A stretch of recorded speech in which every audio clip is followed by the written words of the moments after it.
சொத்துக்களா இருக்கலாம், உலகத்தில் உள்ளவர்கள் உடனே நிறைய பேர் நினைக்கிறது என்னன்னா அழிந்து போகிற பொருட்களை தான் நினைப்பாங்க, இல்லையா மனிதர்கள் நினைக்க மாட்டாங்க. அதனாலதான் அநேக நேரங்களில் தவறு செய்து விடுகிறாங்க. நேசிக்க கூடாதவர்களை நேசித்து அன்பா இருக்கணும், பக்கத்து வீட்டுல அன்பா இருக்கணும், அங்க அன்பா இருக்கணும், இங்க அன்பா இருக்கணும் சொல்லி அவருடைய துன்மார்க்கனுடைய ஆலோசனையின்படி நடந்து பாவியருடைய வழியில நின்று பரியாசகர் உட்கார இடத்துல உட்கார்ந்து கர்த்தருடைய வேதத்துல பிரியமா இல்லாம கர்த்தருடைய வேதத்தையே தெரியாம கேட்டா பாஸ்டர் எனக்கு நான் பரலோகத்துக்கு போயிடும் ஏன்னா நேசிக்கிறேன் பாஸ்டர் எல்லாத்தையும், வசனத்தை படிக்கிறதே கிடையாது இன்னைக்கு அநேகர். 91ஆம் சங்கீதம் 23ஆம் சங்கீதம் இதை தவிர வேற வசனமும் தெரிய மாட்டேங்க இருக்கு. 1ஆம் சங்கீதம் இல்லைன்னா ஜபம் பரமண்டல வசனமே தெரியாம அதான் அழகா போட்டிருக்கிறதுல பிதாவினுடைய கற்பனைகளின்படி செய்கிறவன் தான். அப்ப பிதாவுடைய கற்பனைகள்னா என்னங்கிறது வசனம் படிச்சாதான் பாஸ்டர், அதுதான் ஈஸியா சொல்லிட்டாரு, உன்னை நேசிக்கிறது போல அதிலே பிரதான கற்பனை பாஸ்டர்.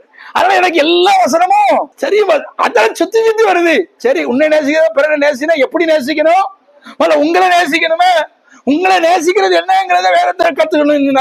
பைபிள்ல சொல்லப்பட்டபடி நடந்தாதான் உங்களை நீங்க